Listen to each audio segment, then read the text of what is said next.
Hey everyone! Today I'll be reviewing the DX-125, which is currently the newest hovercraft in the game that you can purchase in the Breath of Freedom event. As usual, we'll go over its stats, offense and defensive capabilities, usage tips, and at the end, I'll share my final opinion on the ship. Here are the fully upgraded stats of the ship. It has a pretty good durability. It is significantly higher than that of Pan-Spatial Zeus, which would have been considered average if it were a destroyer. As for its speed, it's lower compared to Zeus and slightly lower compared to the Pan-Spatial Redrum, but I'd say it's still pretty good for its class, since not many destroyers or frigates have that speed. In terms of maneuverability, this is where the ship performs poorly. Its stats suggest it has higher maneuverability than Zeus, but once you bring it into battle, it's actually lower, and it feels like you're using an Ekranoplan. As for visibility and view range, it has higher visibility in all three areas compared to Zeus, while its view range is greater. In terms of firepower, many of its weapons are locked to the ship, leaving little room for improvement. Even so, the weapons it does have are strong enough that I'd consider its overall firepower great for its class. Compared to Zeus, which is the only other ship in the hovercraft class, it's significantly better, offering much higher burst damage and greater damage per minute. By destroyer standards, however, it's below average. Its firepower falls in between Redrum and KDDX-5. It's stronger than Redrum in both burst damage and damage per minute, but weaker than KDDX-5 in both. Neither of these destroyers is relevant today, but the fact that this hovercraft's firepower can match a few destroyers, while the other ship in the hovercraft class has firepower weaker than any destroyer, is still noteworthy. Now, whether it's weaker or stronger than some destroyers doesn't really matter, because at the end of the day it's a hovercraft. I only compared it to destroyers since there aren't many other hovercraft to compare it with. The DX-125's firepower comes mainly from missiles, but not by a large margin. It has 3 in total, 2 of which are customizable, while 1 is locked to the ship. This locked missile is slightly stronger than 2 Atmica missiles, has a somewhat long reload time, and significantly lower durability, but it flies at high altitude and has a special feature that lets you launch it remotely from a specific helicopter, making it very useful against players hiding behind obstacles. For its other weapons, it has 2 cannons and 4 grenade launchers. The 2 cannons have the same total burst damage as the Srivijaya's cannon, but slightly higher damage per minute thanks to a faster reload, which is great, since the Srivijaya's cannon already performs better than most cannons in Tier 3 when their quantity is only 1. The 4 grenade launchers, on the other hand, have total burst damage and damage per minute close to the TRG-300, which is stronger than the TRG-230, and that's quite impressive. In terms of anti-submarine capability, the ship is decent. The grenade launcher is its only weapon against submarines, and it can target both submarines and torpedoes. With the damage it can deal, and the ship's speed, you're very likely to survive their threat, and even eliminate them. When it comes to anti-air capability, I'd say the ship is decent. It has 3 air defenses, all locked to the ship, but the air defense system it uses seems good enough to intercept missiles effectively, though it struggles against aircraft. When using this ship, it's best to take on the offensive role, as it's good at it because of its special missile and advanced consumable. Its special missile allows you to hit opponents that likes to hide behind obstacles, which is very useful since you'll encounter many players in battle that are like that. Its advanced consumable are speed boosts and smoke. The speed boost allows you to go to certain position of a map much faster, which makes it very viable for flanking. While it might seem unnecessary since the ship already has great speed, it is an incredible help, because if you're going flanking, you want to get to your position as quickly as possible. Speed is the most important attribute when it comes to flanking, and the more you have it, the better. The smoke consumable gives you an advantage against destroyers that rely heavily on missiles, since it blocks regular guided missiles from targeting you. This greatly reduces their strength and allows you to overpower them despite your ship's weaker firepower. However, smoke won't protect you from ships that rely on cannons or grenade launchers, so avoid engaging them directly and always identify your targets before committing to a fight. You should also watch out for players using laser-guided missiles, as smoke has no effect on them. The ship can also perform well in a support role, for the same reasons it excels at offense. Just make sure you choose the right teammate to support, otherwise, you could end up in trouble, and the ship's poor maneuverability might prevent you from escaping. As for its effective combat range, the ship can fight at any distance, but it's best to avoid close range, unless you have a teammate to back you up. The reason is that it's easy to overpower. cannons, grenade launchers, and laser-guided missiles works best at close range. If you encounter players who rely on those weapons and engage them at close range, you're only making it easier for them to take you down. At mid-range, it becomes harder for them to hit you, but it also makes it harder for you to engage, since cannons and grenade launchers make up a decent portion of your firepower. That's why if you're going to use this ship, make sure you have decent aim. If you plan on flanking, you'll need that aim even more. Speaking of flanking, I suggest doing it only if there's no enemy aircraft carrier, since you're a very easy target for them. Here are the advantages and disadvantages of the ship. Overall, the ship is good, and I think it's worth getting, much more so than Zeus. With this ship, you can deal a lot more damage and have slightly better survivability. While its poor maneuverability is annoying to deal with and can be a serious drawback to that survivability, if you can work around that flaw, it will be worth the hassle. I highly recommend this ship for players looking for ships that hits hard and run fast. I believe it's one of the best options you currently have for that kind of ship.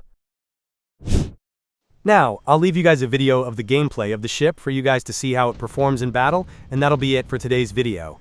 Hopefully you guys like it, and if you all did, please leave a like and subscribe to support me. Thank you so much for watching. Helicopter is ready for recon, waiting for combat mission.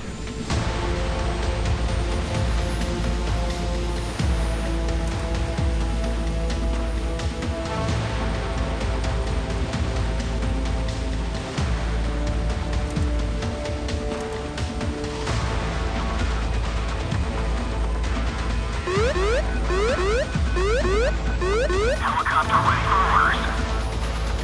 Prepare gun for firing, heading 220.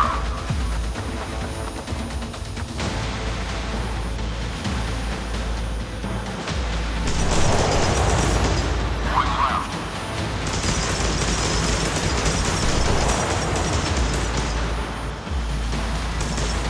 Right full rudder. Missiles are fuel and laser.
half ahead.